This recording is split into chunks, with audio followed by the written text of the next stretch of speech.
समं समस्तैरनन्तपर्यायै दर्पणतलैव सकला प्रतिफलति पदार्थमालिका यत्र परमागमस्य बीजं निषेधजात्यन्धसिन्धुर्विधानं सकलनयविलसितानां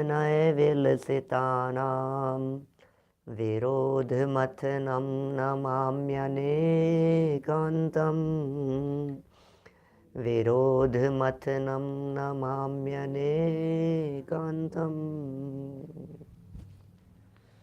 पुरुषार्थ सिद्धि उपाय नामक ये ग्रंथ है अमृतचंद्राचार्य देव की। यह है अनुपम रचना। यहाँ मुनिराजों के स्वरूप की चर्चा चलते हुए उसी चर्चा को आगे बढ़ाते हुए वैराग्य में 12 भावनाओं की चर्चा चल रही थी। बाहर में वैराग्य में निमित्त 6 बहिरंग भावनाओं की चर्चा कर लेने के उपरांत संवर और निर्जरा की चर्चा भी अपेक्षित विस्तार से कर चुके थे और आज आप सभी के बीच में लोक भावना की चर्चा प्रसंग प्राप्त है। कल हमने लोक भावना के संदर्भ में इतना तो देख लिया था कि इस दुनिया को बनाने वाला कोई नहीं है। यह दुनिया अनादिकाल से है और अनंत काल तक रहेगी। ये सृष्टि शाश्वत है, परमानेंट है, ध्रुव है, अविनाशी है। ऐसा इस जगत का स्वरूप है। 6 द्रव्यात्मक है ये लोक। 6 द्रव्यों का बना हुआ है। किसी ईश्वर ने नहीं बनाया है, किसी भगवान ने, किसी परमात्मा ने इस दुनिया को बनाया हो ऐसा नहीं है, क्योंकि उसमें बहुत तरह की समस्याएं खड़ी होती है। उन सब की चर्चा कल हम आपके बीच में कर चुके हैं। आज जो यहाँ चर्चा चल रही है अपनी, ये चर्चा कुछ अलग हटके है। ये चर्चा कुछ और प्रकार से है। कल हमने अंतिम चरणों में 2 प्रकार की भावनाओं के अर्थ भी देखे थे या उनमें कंपैरिजन भी किया था। एक का नाम था संसार भावना, एक का नाम था लोक भावना। 12 भावनाओं में तीसरे नंबर पर संसार भावना है और 10वें नंबर पर लोक भावना है। इन दोनों में क्या अंतर है? जो मैं अपनी शैली में, भाषा में कहता हूँ, संसार हमारे अंदर है और हम लोक में हैं। इतना मोटा मोटा अंतर एक वाक्य के अंदर कहा जा सकता है। संसार दुख रूप अवस्था का नाम है। संसार अंदर के विकारी भाव का नाम है, अंदर के कषाय भाव का नाम है, अंतर की विकृति का नाम है। वो अंतर की जो विकृति है वो है संसार। और बाहर में जब स्ट्रक्चर का चिंतन किया जाता है वो है लोक। लोक में संरचना की चर्चा होती है। लोक किस तरह का है, लोक का आकार प्रकार किस तरह का है, ये सब जो चर्चा और चिंतन होगा वो लोक भावना के अंतर्गत होगा। तो कल हम यहाँ जब ये बात देख चुके कि लोक 3 भागों में बटा हुआ है, एक अधोलोक, एक मध्यलोक, एक ऊर्ध्वलोक, और साथ साथ में हमने यह भी देख लिया कि 3 लोक में बटा होने के साथ साथ 343 घन राजू का उसका एरिया है लोक का। आज हम देखते हैं इस लोक में हम कहाँ रहते हैं, नारकी कहाँ रहते हैं, देव कहाँ रहते हैं, तिर्यंज कहाँ कहाँ रहते हैं, कहाँ कौन से जीव रहते हैं, उन सब का थोड़ा सा परिचय यहाँ कराया जा रहा है। देखिए 238 नंबर यहाँ पेज पर ऊपर से दूसरा पैराग्राफ। प्रकरण पढ़ते चलेंगे अपन और विषय को धीरे धीरे समझते जाएंगे। लोक और दुनिया का नक्शा यदि आप लोगों के दिलो दिमाग में होगा तो बात बहुत स्पष्ट होगी, और यदि नहीं भी होगा तो चिंता करने की ज़रूरत नहीं है। मैं जैसे जैसे बताता जाता हूँ वैसे वैसे आप अपने दिमाग में पिक्चर खींचते जाइए। पुरानी पुस्तकों में 178 नंबर पेज है, 178 पेज पुरानी पुस्तकों में।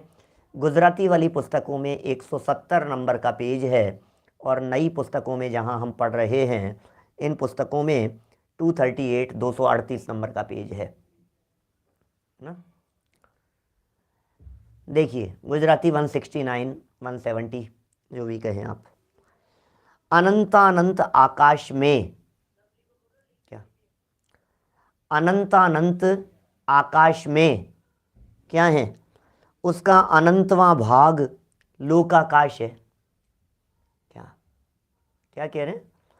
अनंतानंत आकाश और उसका अनंतवां भाग लोकाकाश है। जरा एक एक लाइन को थोड़ा सा प्रैक्टिकल आप लोग देखते चले जाना।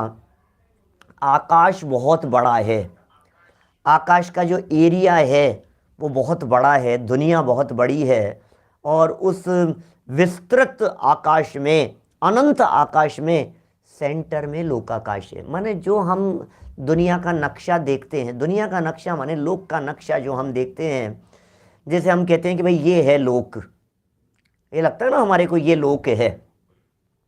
वास्तव में जैन दर्शन के हिसाब से इस लोक के बाहर भी अनंत आलोक है। सिर्फ आकाश ही आकाश है, अनंत आकाश है, अनंत आकाश है, उसका कहीं अंत नहीं है उस आकाश का। और असीम आकाश, उस आकाश के अंदर सेंटर में पुरुष के आकार जैसा ये लोक है।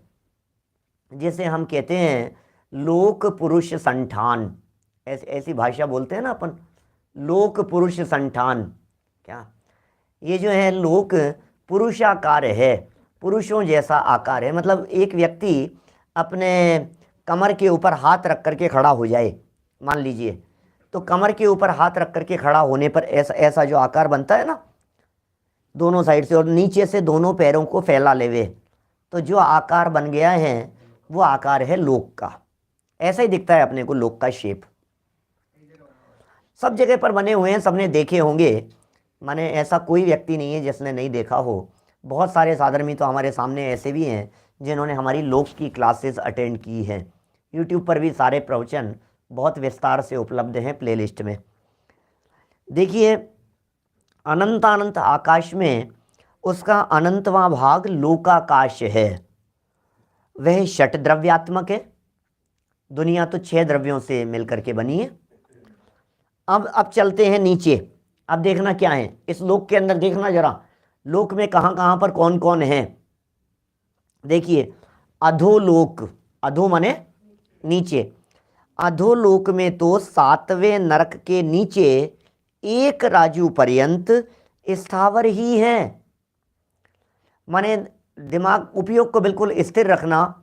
जैसे जैसे बताता जा रहा हूँ वैसे वैसे आंख बंद करके आप चलते जाना, आपको पूरा का पूरा लोक का नक्शा, लोक की पिक्चर आपके ख्याल में आती रहेगी। ऊपर से नीचे उतर रहे हैं अपन अधोलोक की तरफ, नीचे चले गए।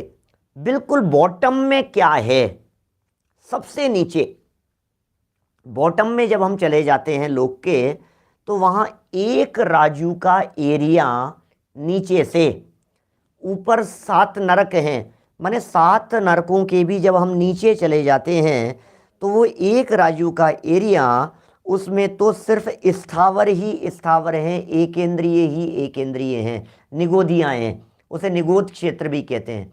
आप सोचिए हम कहाँ बैठे हुए हैं, अभी उसकी चर्चा करेंगे अपन।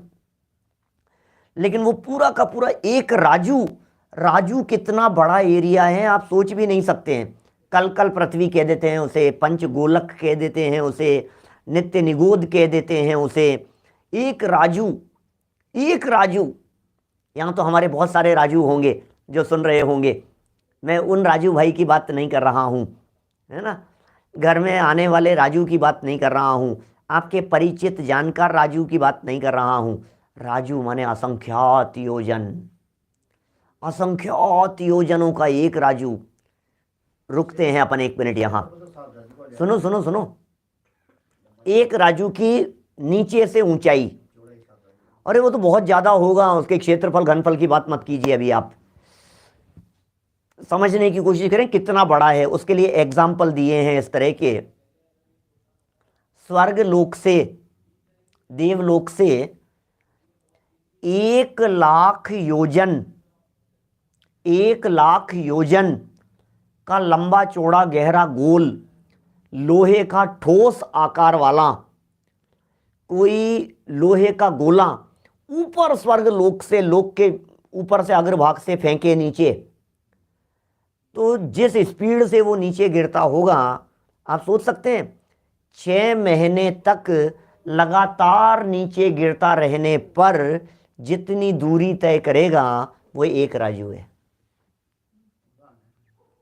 मतलब उदाहरण है, आचार्यों ने दिए हैं, शास्त्रों में दिए हैं, कितना एरिया होता है उसके अंदाजे के लिए कहा है।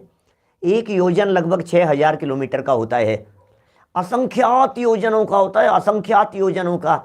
राजू माने कोई मनुष्य गति का जीव उसकी कल्पना नहीं कर सकता, उसका नाम है राजू। इतना विशाल है। सामान्य बुद्धि वालों की बात कर रहा हूँ, मतिश्रुत ज्ञान वालों की, वो नहीं पकड़ सकते, इतना बड़ा होता है एक राजू। ऐसी ऐसी गणनाएं की हैं, इतनी इतनी बातें कही है इन राजू के संदर्भ में। और एक छोटा सा एग्जाम्पल आपने सुना होगा, ताली बजा रहे हैं, ताली बजा रहे हैं भक्ति करते समय, विधान करते समय, पूजन करते समय। ये जो ताली बज रही है कितनी देर लगी, एक से लेकर के दूसरी में कितनी देर लगी?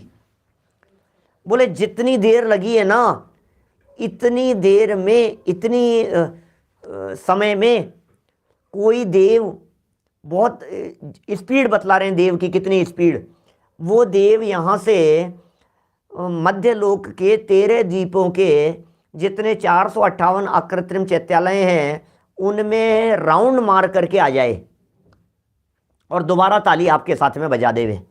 किस स्पीड से चलता होगा वो देव? माने उसकी देव की स्पीड अंदाजा लगाना आप। 458 अकृत्रिम चैत्यालयों के अंदर वो देव यहां से स्पीड से दौड़ता हुआ, दर्शन नहीं कर रहा है, अभी कोई करते नहीं है इस तरह से कोई देव, अंदाजा लगाने की बात कह रहा हूं मैं। पहले तो उस देव की स्पीड हमारे दिमाग में आए कि इतनी स्पीड से वो देव चल रहा है कि ये इतनी देर के अंदर वापस आ गया, वो जा करके वापस आ गया। इतनी स्पीड से चलता हुआ देव क्या 6 महीने के अंदर जितनी दूरी तय करे वो एक राजू है। क्या बात कर रहे हो साहब, इतनी देर लगती है क्या? अरे ये तो एक अंदाजा बतलाया है, देवों को इतना समय थोड़ी ना लगता है। देवलोक तो देवलोक से यहां सेकंड के अंदर आ जाएंगे, ताली बजाओ इतनी देर में तो 7 राजू उतर करके आ जाएं, इतना टाइम लगता नहीं है। समझने की दृष्टि से ये एग्जाम्पल दिए गए हैं। अभी ये कह रहे हैं एक राजू एरिया में ठसाठस भरे हुए हैं, कौन? निगोदिया, निगोदिया, निगोदिया, निगोदिया, निगोदिया, एकेंद्रीय, एकेंद्रीय, एकेंद्रीय, एकेंद्रीय, एकेंद्रीय, एकेंद्रीय, एकेंद्रीय स्थावर जीव है सिर्फ वहां। 7 नरकों के भी नीचे की बात कर रहे हैं अभी अपन, है ना। ये तो हो गए स्थावर। जरा पढ़ें आगे, धीरे धीरे बढ़ते भी चलें अपन, नहीं तो अटक जाएंगे यहीं। मुझे कोई ज्योग्राफी थोड़ी ना समझानी है। देखिए अधोलोक में 7वें नरक के नीचे एक राजू पर्यंत स्थावर ही हैं, वहां त्रस राशि नहीं है। उन अनंतानंत जीवों में त्रस नहीं है। 5 स्थावर होते हैं वहां, पृथ्वी का एक, जल का एक, अग्नि का एक, वायु का एक, वनस्पति का एक, 5 स्थावर हैं, सूक्ष्म हैं क्या। तथा शेष 6 राजू में 7 नरक हैं। 14 राजू की हाइट है ना दुनिया की। अभी अभी हाइट का अलग अलग मेजरमेंट बतला रहे हैं उसका।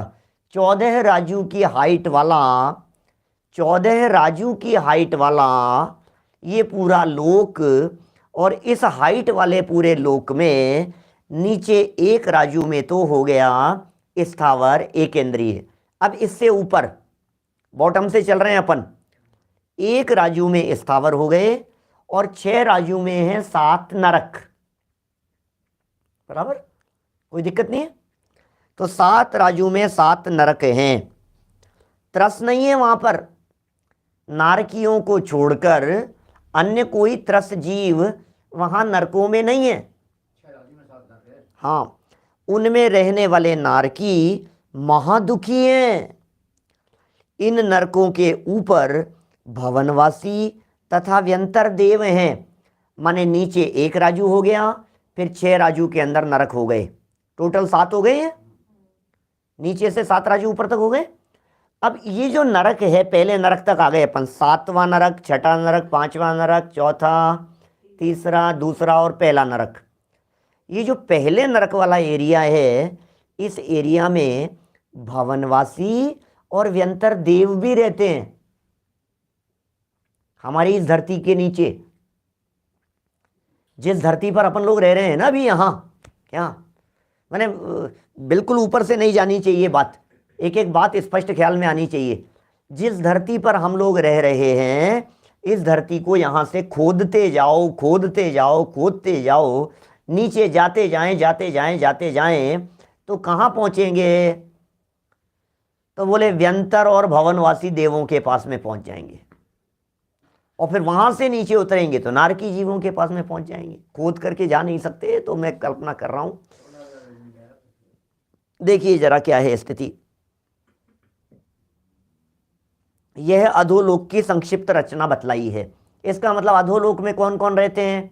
अभी 3 लोक बतलाए थे, एक अधो, एक मध्य और एक ऊर्ध्व। अधो में कौन कौन रहते हैं? सबसे नीचे स्थावर, ठीक है, स्थावर।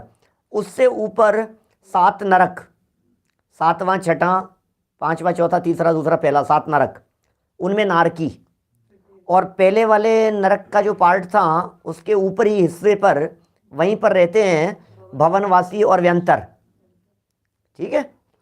तो ये सब तो, और वहाँ त्रस्त जीव और कोई नहीं है नारकियों को छोड़कर। वे नारकी जीव वहाँ रहते हुए अपार दुखी हैं। एक इंद्रिय जीवों की स्थिति भी क्या है भाई साहब, ठसाठस भरे हुए हैं, महादुखी हैं, परेशान हैं, पीड़ित हैं, दुखी हैं, रो रहे हैं। ये हो गया अधोलोक। अब आ जाए मध्यलोक में। ज़्यादा देर नरक में रहना अच्छा भी नहीं है। नरक में ज़्यादा देर कौन रहना चाहता है? अधोलोक में ज़्यादा देर रहना ठीक नहीं है। चलो वहाँ से निकल करके बाहर आ जाते हैं। अधोलोक में सूक्ष्म स्थावर तो सर्वत्र हैं। क्या कहा? स्थावर 2 तरह के होते हैं, एक सूक्ष्म और एक बादर। सूक्ष्म और बादर, समझ में आ रही है बात?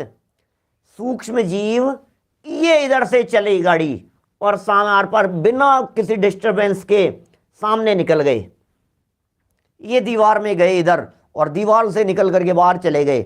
सूक्ष्म जीव सब जगह पर रहते हैं, पूरे दुनिया भर में किसी के आश्रय से रहते नहीं, इधर से जाएं खोपड़ी में, उधर से निकल जाएं। सब सूक्ष्म जीव टसाटस भरे हुए हैं पूरे दुनिया भर में, ये तो सूक्ष्म है। और जो बादर होते हैं ना, बादर, राजेश भाई शिकागो से, जो बादर जीव होते हैं वो रहते हैं किसी के आश्रय से। बादर यहाँ रहेंगे, हाथ के ऊपर रहेंगे, बादर किसी जमीन के आश्रय से रहेंगे, बादर किसी फल में रहेंगे, सब्जी में रहेंगे, किसी ज़मीन पर रहेंगे, हैं, किसी न किसी के आश्रय से जो रहते हैं उन्हें कहते हैं बादर। तो 5 स्थावर जो हैं ये कह रहे हैं अधोलोक में सूक्ष्म स्थावर तो सब जगह पर हैं, और बादर स्थावर किसी के आधार से हैं। त्रस्त जीवों में निचले स्थान में नारकी और ऊपर के स्थान में भवनवासी व्यंतर हैं। अन्य किसी जाति के त्रस्त जीव वहां पर नहीं है। क्लियर हो गई बात? माने अधोलोक में कौन कौन है और कौन नहीं है उसकी बात यहां कर रहे हैं। बढ़ जाते हैं जी साहब, है ना?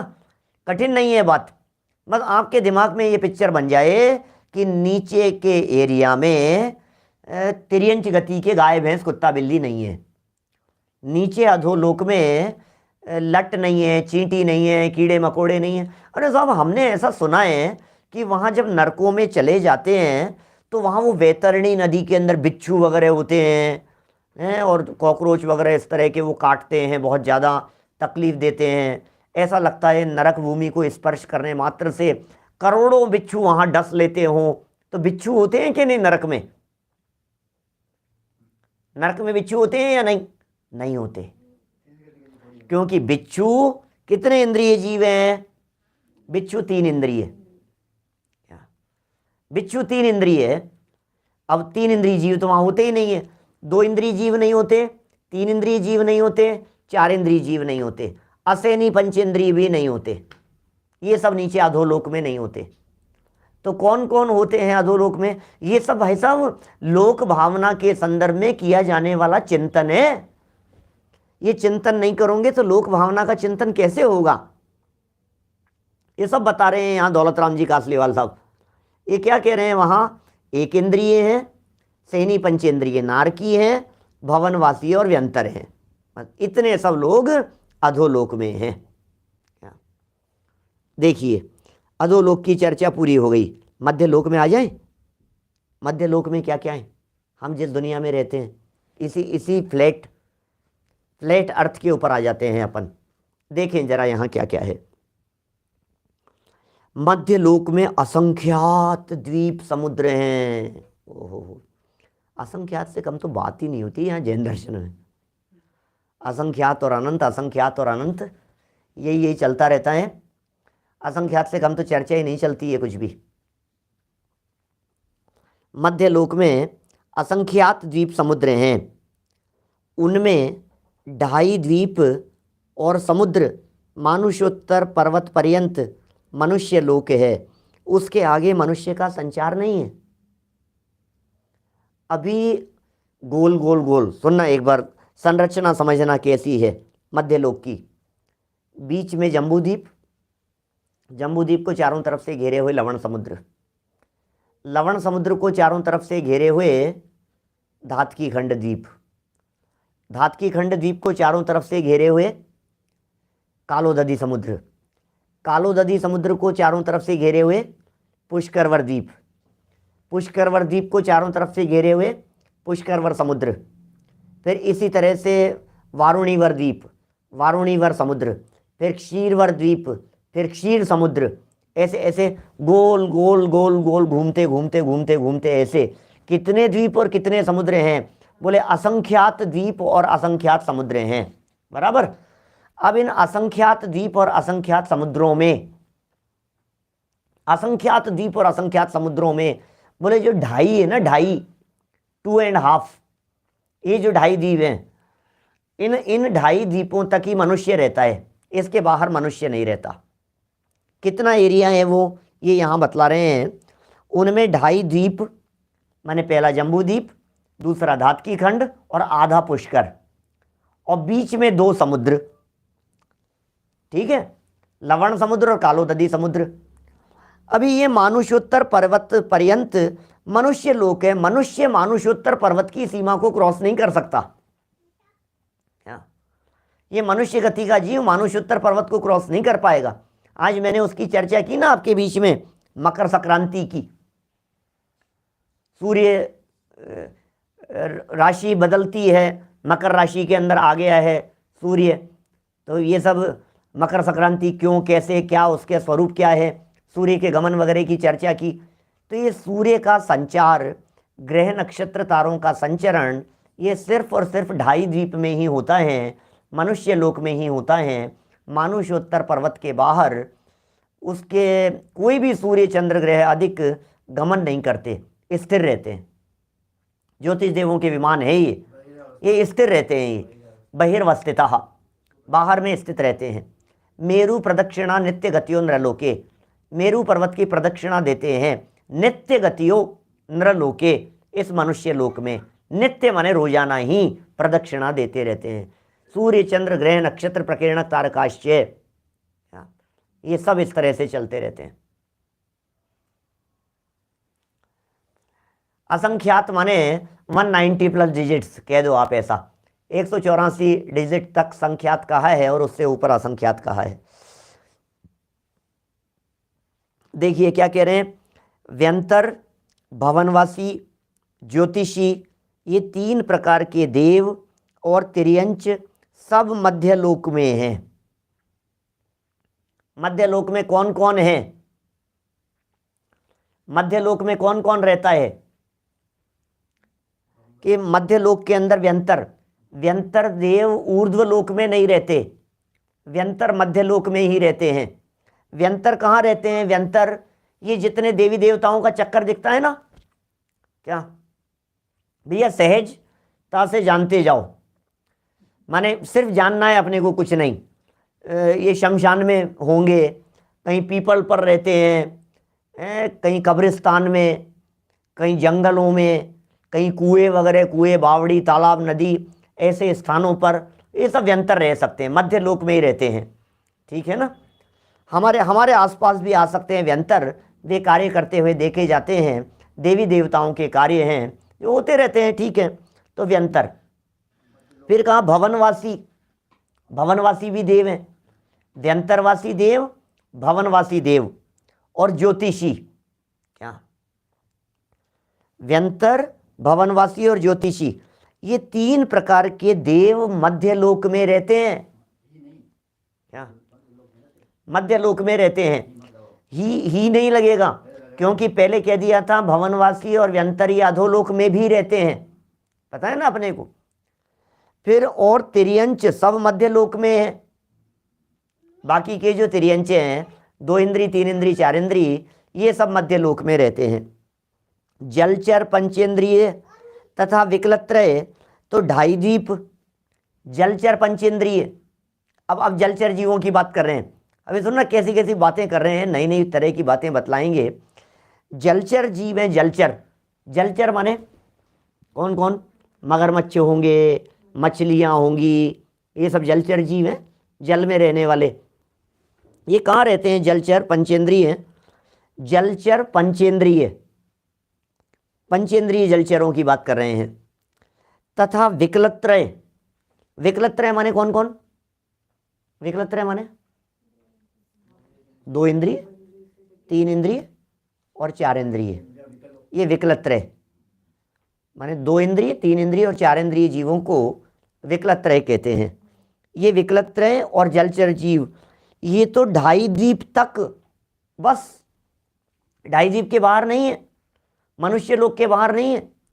जलचर जीव सिर्फ और सिर्फ यहीं रहते हैं, लवण समुद्र में, और हमारे यहाँ जो समुद्र हैं इनमें, और कालोदधी समुद्र में। इसके बाहर जलचर जीव नहीं होते। आपको मालूम है, बाल तीर्थंकर के जन्माभिषेक के समय 5वें समुद्र से लेकर के आते हैं, वहाँ जलचर जीव नहीं है, वहाँ जल में जीव नहीं होते हैं। क्षीर सागर से लाते हैं ना जल, बाल तीर्थंकर के जन्माभिषेक के लिए 1008 कलशों से बाल तीर्थंकर का जन्माभिषेक होता है। क्षीर समुद्र से जल लेकर के आते हैं। तो जब क्षीर समुद्र से जल लेकर के आ रहे हैं तो बाल तीर्थंकर के अभिषेक के लिए, तो पानी को कौन छानता होगा? अरे जलचर जीवों से रहित है वो पानी, उसमें त्रस जीव नहीं होते हैं।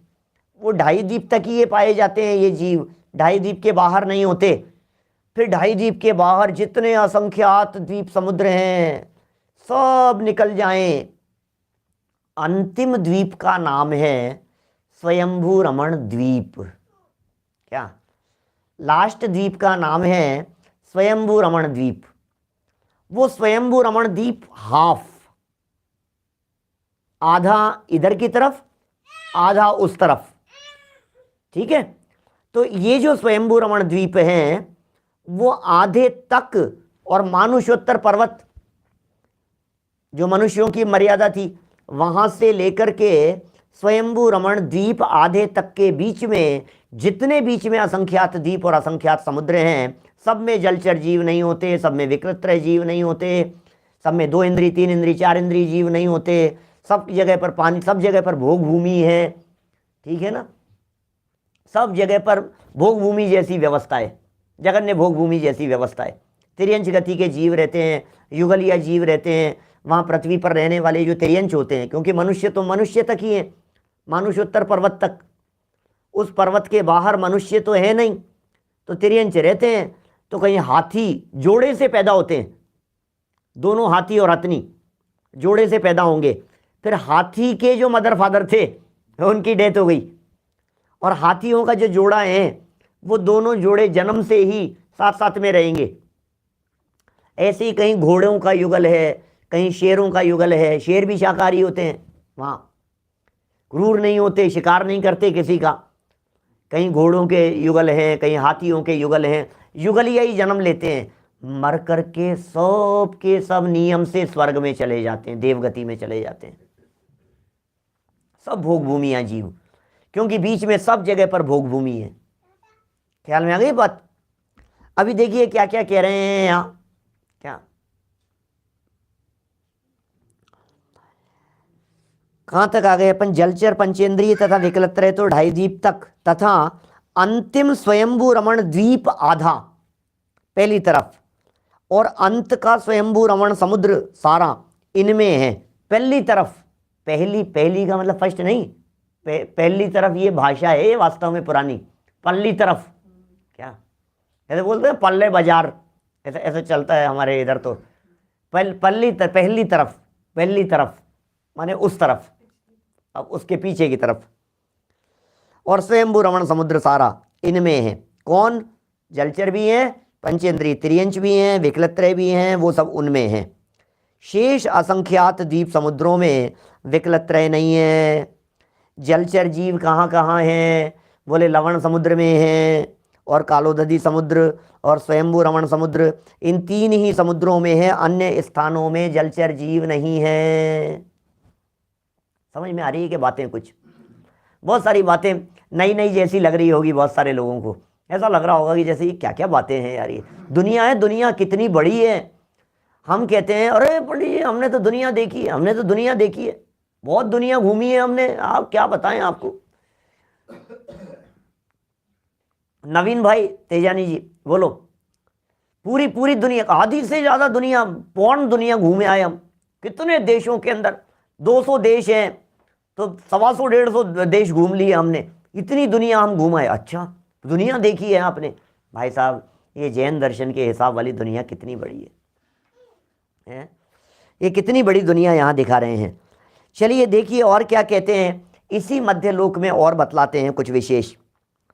इस मध्य लोक में अनेक प्रकार की रचनाएं हैं, उनका विस्तार कहाँ तक कहा जाए। ओहो, इस मध्य लोक का विस्तार हम कहाँ तक बतलाएं, क्या क्या बतलाएं, इस मध्य लोक में क्या क्या है? डिस्कवरी चैनल जैसा लग रहा है। पांडे जी साहब क्या कह रहे हैं? देखो एडवोकेट साहब, है तो ऐसा ही सच में। जिनागम की इन गहराइयों में और इन प्रकरणों के अंदर घुसते चले जाओ तो आपको ऐसा ही लगेगा डिस्कवरी चैनल जैसा। कहाँ जलचर जीव हैं, कहाँ क्या हैं, कहाँ कौन कौन से प्राणी रहते हैं, किस किस जगह पर कैसा है। बड़ा बड़ा अजब गजब की स्थिति जैसी दिखती है। देखिए फिर कहते हैं मध्य लोक सुमेरु पर्वत। क्या? मध्य लोक में सुमेरु पर्वत के शिखर पर्यंत 1 लाख योजन ऊंचा है। मध्य लोक की हाइट कितनी है? अधोलोक 7 राजू का हो गया था नीचे। मध्य लोक की हाइट कितनी है? तो कहा मध्य लोक की हाइट है 1 लाख योजन की, सुमेरु पर्वत के बराबर। ज्योतिष चक्र 790 योजन से लेकर 900 योजन तक हैं। सुनना जरा मज़ेदार बात कहता हूँ, बड़ी गजब की बात कहता हूँ, सुनो जरा। जिस धरती पर हम रहते हैं, इस धरती से सुमेरु पर्वत है 1 लाख योजन। थोड़ा थोड़ा कल्पना करना, एक इमेजिनेशन करना अपने दिमाग में। इस धरती से 99,000, 1 लाख मतलब लगभग 99,000 योजन, 1000 नीचे है, 99,000 ऊपर है। 99,000 योजन ऊपर इस धरती से क्या है? सुमेरु पर्वत। और बाल तीर्थंकर को इस धरती से यहाँ तक ले जाते हैं, टॉप तक, जन्माभिषेक के लिए। आपको पता है सूर्य चंद्र कहाँ है? उसके 1% लेवल पर। 790 क्या बोलो? 790 से 900 योजन, यही ये इसी जगह पर। इसका मतलब सूर्य चंद्रमा वगैरह को क्रॉस करके बाल तीर्थंकर कहाँ सुमेरु पर्वत के शिखर पर चले जाते हैं। कैसा दृश्य होता होगा, क्या स्वरूप होता होगा।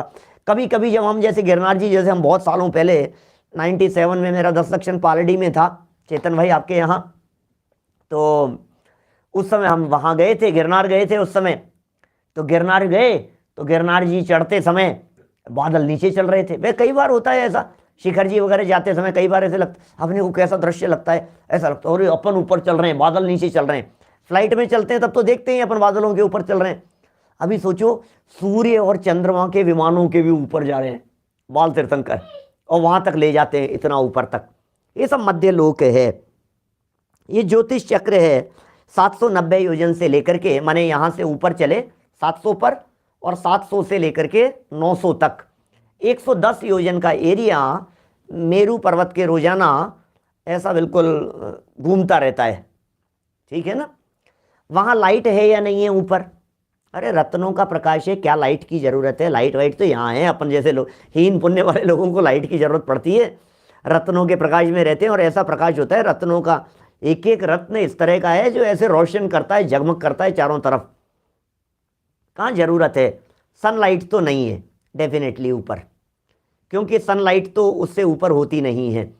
सनलाइट तो जहाँ सन है वहाँ से नीचे नीचे है ना, ऊपर नहीं है। चलिए थोड़ा सा ऊपर चलें अपन। जब सुमेरु पर्वत के टॉप तक पहुँच गए हैं तो थोड़ा ऊपर ऊर्ध्व लोक में भी घूम आते हैं आज थोड़ा सा। ऊपर क्या क्या है, 16 स्वर्गों से ऊपर चलें भाई मयंक भाई, देखो जरा क्या कहते हैं। ऊपर चलो 16 स्वर्गों से ऊपर। तो भैया मध्य लोक के ऊपर स्वर्ग लोक है, मध्य लोक के ऊपर स्वर्ग लोक है। अब स्वर्ग में आ गए साहब अपन, फील करो आप स्वर्ग में आ गए यहाँ बैठे बैठे। कितनी बार तो दादा कहते हैं कि सब मर के स्वर्ग में जाने वाले हैं। हम गारंटी ले सकते हैं आपकी तरफ से, आप निश्चित तौर पर रोजाना तत्व ज्ञान का अभ्यास करने वाले, जनवाणी सुनने सुनाने वाले, सब नियम से मर करके देवगति में जाने वाले हैं। लेकिन फिर भी वहाँ जाने से पहले वहाँ जाने से पहले एक बार देख तो लेवे वहाँ क्या क्या है। लोक भावना की चिंतन की चर्चा चल रही है, यहाँ चिंतन कर रहे हैं अपन। देखिए मध्य लोक के ऊपर स्वर्ग लोक है, वहाँ क्या क्या है, तो कहा 16 स्वर्ग हैं।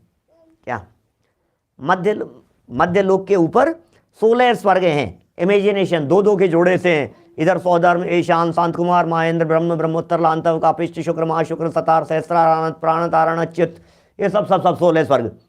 फिर ये 16 स्वर्गों के ऊपर चलें तो फिर क्या है, बोले नवग्रैव्यक।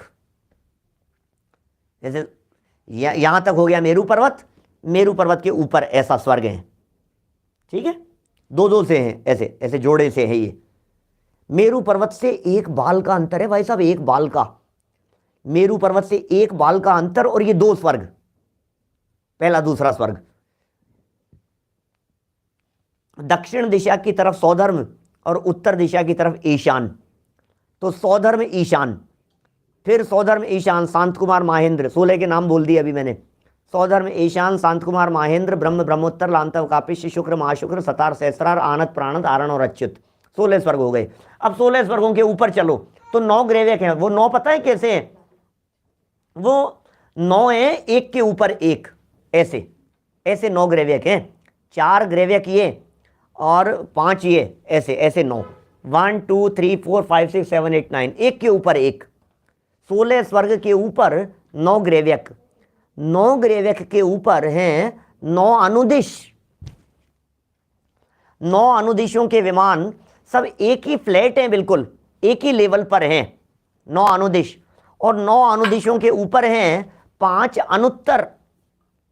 अनुत्तर विमान। अभी सुनना, अनुत्तरों में सेंटर वाला विमान जो है वो है सर्वार्थ सिद्धि, बिल्कुल टॉप पर पहुंच गए अपन। संसार दशा में पुण्य के योग से सर्वोत्कृष्ट अवस्था यदि कहीं मिलती है तो वो है सर्वार्थ सिद्धि। मोक्ष जाते जाते जो लोग रुक जाते हैं ना, वो सर्वार्थ सिद्धि में पहुंच जाते हैं। सर्वार्थ सिद्धि, वो सर्वार्थ सिद्धि क्या बोर्ड पर लिखने से जल्दी समझ में आएगा, लेकिन बोर्ड तो है नहीं, मेरे सारे प्रवचन हैं यूट्यूब पर। मैं समझ रहा हूँ बात थोड़ा जटिल तो है, लेकिन विकल्प किया ही नहीं अपन ने ऐसा, नहीं तो मैं प्रोजेक्टर भी लगा सकता था, दिखा भी सकता था, सब कोशिश कर सकते थे। कोई बात नहीं, चिंतन करना है अपने को, जिनको समझना है वो समझ लेंगे। 5 अनुत्तरों पर पहुंच गए, अनुत्तरों में 5 हैं, फिर 5 में सेंटर वाला है सर्वार्थ सिद्धि, और एक तरफ है विजय, वैजयंत, जयंत और अपराजित। 4 विमान हैं 4 दिशाओं में, और सेंटर में एक विमान है, उस सेंटर वाले विमान का नाम क्या है, सर्वार्थ सिद्धि। और उस सर्वार्थ सिद्धि से ऊपर सिद्ध शिला बनता चलो, सब कुछ दिख रहा है। ये कह रहे हैं वहां देवियां नहीं होती। अभी सुनो तो सही, पढ़ो तो सही, समय तो भाग रहा है अपनी तेज गति से। लोक भावना को कल तक नहीं चलाऊंगा मैं। देखिए पहले हमने लोक भावना के संदर्भ में कई बार चर्चाएं की है, लोक भावना के बारे में, लेकिन आज हम यहाँ दौलत राम जी कासलीवाल द्वारा प्ररूपित प्रकरण को पढ़ रहे हैं। पहले जब हमने चर्चा की है, शेड़ाला पढ़ाते समय जब हमने चर्चा की थी, है ना, वो अलग तरह की चर्चा थी, उसमें लोक भावना का अलग तरह का चिंतन था। अभी देखिए बात क्या कह रहे हैं यहाँ, सुनो। मध्य लोक के ऊपर स्वर्ग लोक हैं, वहाँ 16 स्वर्ग हैं, फिर 9 ग्रेव्यक हैं, 9 अनुदिश हैं और 5 अनुत्तर हैं, बराबर। 9 ग्रेव्यक, 9 अनुदिश और 5 अनुत्तरों में अहमिंद्र हैं। अहमिंद्र मतलब समझ गए आप? वहाँ कोई इंद्र विंद्र नहीं हो, सब बराबर लेवल वाले हैं। कोई कमजोर हो, कोई पावरफुल हो, किसी का शासन चलता हो, कोई राजा महाराजा हो, ऐसी कोई व्यवस्था नहीं है, सब बराबर हैं अहमिंद्रों में। 9 ग्रेव्यक, 9 अनुदिश और 5 अनुत्तरों के अंदर सब के सब बराबर हैं सब लोग। वहाँ देवियाँ नहीं है। कहाँ पे? 16 स्वर्गों तक तो है क्या? 16 स्वर्गों तक तो देव भी हैं और देवियाँ भी हैं, लेकिन 16 स्वर्गों के ऊपर क्या? 16 स्वर्गों के ऊपर 9 ग्रेव्यक, 9 अनुदिश और 5 अनुत्तरों में वहाँ देवियाँ नहीं है, होती ही नहीं है, विकल्प भी नहीं आता है उनको। सभी देव ब्रह्मचारी हैं। स्वर्ग लोक में स्वर्गवासी देव तथा 5 स्थावर ही हैं, अन्य त्रस्त जीव नहीं है। ये सब भी स्वर्ग लोक की चर्चा हो गई। देखो फिर आगे, 5 अनुत्तर के मध्य सर्वार सिद्धि है, जिसके समान संसार में और कोई दूसरा स्थान नहीं है। सर्वार सिद्धि कौन कौन सर्वार सिद्धि में है? यदि अभी ऐसे विचार चिंतन करते रहे ना अपन, तो अपने को लगेगा देखो सुकुमाल मुनिराज सर्वार सिद्धि में चले गए, फिर नकुल और सहदेव सर्वार सिद्धि में चले गए। 33 सागर की आयु होती है सर्वार सिद्धि के देवों की, और 33 सागर तक सिर्फ और सिर्फ विचार चिंतन चलता रहता है उनका, वेद विज्ञान का। क्या करते हैं भाई साहब, क्या तत्व चर्चा करते होंगे। भगवान के पंच कल्याणकों में नहीं आते हैं वो लोग। सर्वार सिद्धि के देव अपने विमानों से बाहर नहीं निकलते। क्या क्या जिंदगी होती है उनकी। अरे किसी तरह का कोई कष्ट नहीं, किसी तरह की कोई पराधीनता नहीं, परेशानी नहीं, और मौज मस्ती में उनका जीवन चलता रहता है। बड़ी गजब अजब गजब की अद्भुत व्यवस्था है वहाँ की। तो जिसके समान संसार में और कोई दूसरा स्थान नहीं है। सर्व अर्थ सिद्धि नाम ही उसका ऐसा है, सर्व अर्थ सिद्धि नाम है उसका। इसी सर्वार्थ सिद्धि से के ऊपर सिद्ध लोक है, सिद्ध शिला है, फिर वहाँ घनोदधि वात वलय है, फिर घन वात वलय है, फिर तनु वात वलय है। घनोदधि वात वलय 2 कोस का है, घन वात वलय 1 कोस का है, तनु वात वलय 1575 धनुष का है। तनु वात वलय के अंत में सिद्ध भगवान, सर सबके बराबर, यहाँ से बलून उड़े है ना, तो वो ऐसे जाकर के ऊपर गैस वाले जो होते हैं छत पर ऐसे सब बराबर टिक जाते हैं ना, छोटे बड़े सब। ऐसे सिद्ध भगवान वहाँ सब सिद्ध ऐसे बराबर एक लेवल पर, और अपनी अपनी हाइट के हिसाब से पैर वगैरह सब ऊपर नीचे ऐसे होते हैं। जहाँ अनंत अनंत सिद्ध विराजमान हैं, जय हो भैया, अनंत अनंत सिद्ध भगवान वहाँ विराजमान हैं। हम भी होंगे सिद्ध भगवान, हम होंगे ज्ञानवान, हम होंगे सिद्ध भगवान। क्या हमारी भी दशा वहाँ होगी सिद्धों के बीच में। चलो सिद्धों की छाँव चले हैं। कब कब आएगा वो अवसर, आने वाला है, ज़्यादा लंबा समय नहीं है। हम भी सिद्धों के बीच में जाकर के विराजमान होने वाले हैं। कौन होंगे, कैसे हैं वो सिद्ध भगवान? ये कह रहे हैं अजर अमर अविनाशी हैं वे सिद्ध भगवान। अच्छा, सिद्ध भगवान अजर अमर अविनाशी हैं। अरे अनंत सुख आनंद आनंद आनंद आनंद भोग रहे हैं बस, और इसके अलावा और कुछ नहीं। अद्भुत है वैसा वहाँ सिद्ध लोक का स्वरूप। कौन जाते हैं भैया उस सिद्ध लोक में? कौन जाते हैं? जो इन 12 भावनाओं का चिंतन करते हैं। उस सिद्ध लोक में कौन पहुंचते हैं? जो यहाँ बैठे बैठे उन सिद्धों के स्वरूप का ध्यान करते रहते हैं। अरे सिद्धों के स्वरूप का क्या ध्यान, सिद्ध स्वरूपी आत्म तत्व का ध्यान करते रहते हैं। क्या समझ में आ रही है बात? इस पंचम काल में कोई भी जीव 16 स्वर्ग से ऊपर नहीं जा सकता। हमारे कुंद कुंद जैसे समर्थ आचार्य भी 16वें स्वर्ग से ऊपर नहीं जा सकते। 9 ग्रेव्यक, 9 अनुदेश, 5 अनुत्तर, सर्वार सिद्धि अनुत्तरों के अंदर वहाँ तक पहुँचने की सामर्थ्य उनमें भी नहीं है। जहाँ अनंतानंद सिद्ध भगवान विराजमान है, अजर अमर अविनाशी हैं, ऐसे लोक के स्वभाव का विचार कर आत्म स्वरूप में मग्न होना तथा विभावों से विरक्त होना ही श्रेष्ठ है। बस ऐसे लोक के स्वरूप का विचार करूं। अच्छा भैया, कहाँ कहाँ मजा आया आपको? नरक में अच्छा लगा था क्या? नहीं नहीं, नरक में तो अच्छा नहीं लगा, वहाँ तो बहुत तकलीफ है। तो मध्य लोक में अरे भाई साहब, यहाँ की तो क्या बताएं आपको, मध्य लोक की तो हालत ही खराब है। तो फिर ऊपर स्वर्गों में चलें, 16 स्वर्गों में, 9 ग्रैविकों में, अनुदिशों में, अनुत्तरों में। हाँ, थोड़ा थोड़ा लग तो रहा है। अरे भाई साहब सुनो तो सही, वहां जाने वाले जीवों से पूछो। जो लोग सर्वार सिद्धि में चले गए हैं, वे सर्वार सिद्धि में जाने वाले जीव भी सोचते हैं, जब मध्य लोक में थे तो 3 कषाय चौकड़ी के अभाव जन्य आनंद को भोगते थे। अब वहां गुणस्थान तो चौथा ही है, चौथे से ऊपर तो होता नहीं है कुछ भी। देवगति के जीवों में तो 4 ही गुणस्थान कहे हैं सिद्धांत में, 4 से ज्यादा गुणस्थान नहीं होते देवगति के जीवों में। देखिए, तो आत्म स्वरूप में मग्न होना, विभावों से विरक्त होना, वही श्रेष्ठ है इस सारे लोक में। यह संसारी जीव अनादि काल से, ओ हो, अनादि काल से इन तीनों लोक में अपनी भूल से भ्रमण कर रहा है। कौन घुमा रहा है इसको? कौन घुमा रहा है? मैं बताऊं कौन घुमा रहा है? लगभग 4 मिनट और चलाऊंगा अभी मैं, समय तो हो चुका है अपना। कौन घुमा रहा है? अपनी भूल से घूम रहा है। घुमा कौन रहा है? मिथ्यात्व के चक्कर में उलझा हुआ है, इसलिए परिभ्रमण कर रहा है अनंत काल से। ओहो, इस पूरे 3 लोक में एक प्रदेश ऐसा नहीं है जिस प्रदेश पर इस जीव ने अनंत बार जन्म मरण नहीं किया हो। भववन में जी भर घूम चुका, कण कण को जी भर भर देखा, मृग सम मृग तृष्णा के पीछे, मुझको न मिली सुख की रेखा। रंच मात्र सुख नहीं मिला, अनंत काल हो गया, भ्रमण कर रहा है, भ्रम से भूल करके परिभ्रमण कर रहा है। उसे महान अपरिमित दुख है, अंश मात्र भी सुख नहीं है। क्या 16 स्वर्गों में अनंत बार गया, 9 ग्रैविकों में अनंत बार गया, मुनिव्रत धारण किए बिना ग्रैविकों में जाता नहीं है। गृहस्थ जीव की लिमिट 16 स्वर्ग है, पंचम काल की लिमिट 16 स्वर्ग है। कोई गृहस्थ मर करके 16 स्वर्ग से ऊपर जा नहीं सकता है। सोचो जरा, एक बार विचार करो इन बातों के बारे में। सुख का धाम तो सिद्ध लोक है भाई, सुख का धाम तो सिद्ध लोक है। सब लोक का आभूषण शुद्ध आत्मा ही सार है, शेष सर्व असार है। क्या कह रहे हैं? सारे लोक का यदि कोई आभूषण है वो है शुद्ध आत्मा। एक है सिद्ध आत्मा, एक है शुद्ध आत्मा। सिद्ध आत्मा ही शुद्ध आत्मा है, और जो शुद्ध आत्मा को पहचानते हैं वे ही सिद्ध आत्मा बन जाते हैं। क्या वाक्य बोल दिया मैंने, फास्ट फास्ट।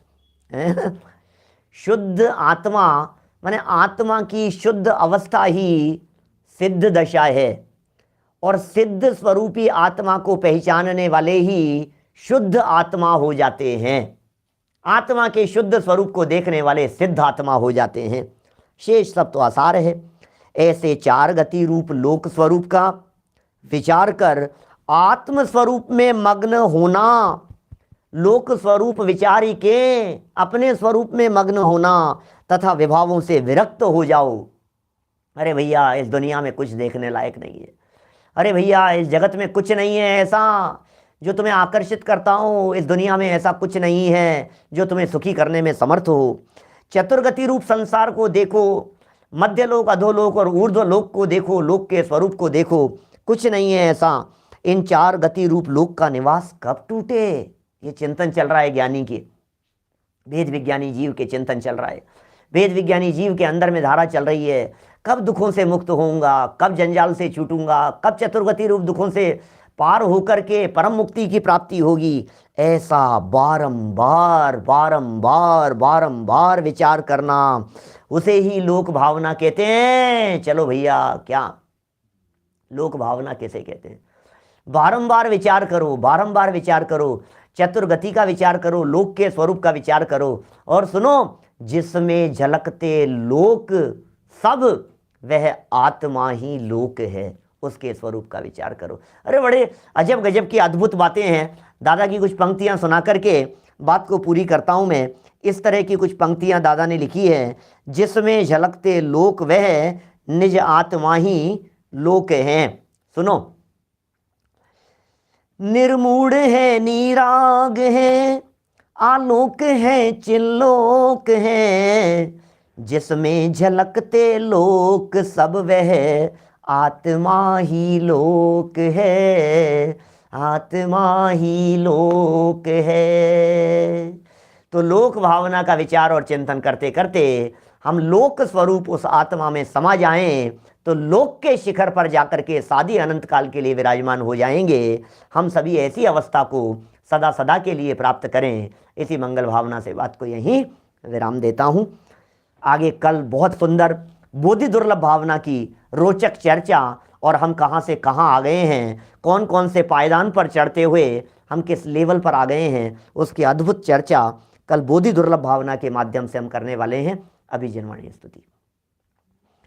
निज निधि निज में बताई यह अनंत उपकार है, उसके लिए जिन वाणी माँ को वंदना शत बार है, वंदना शत बार है।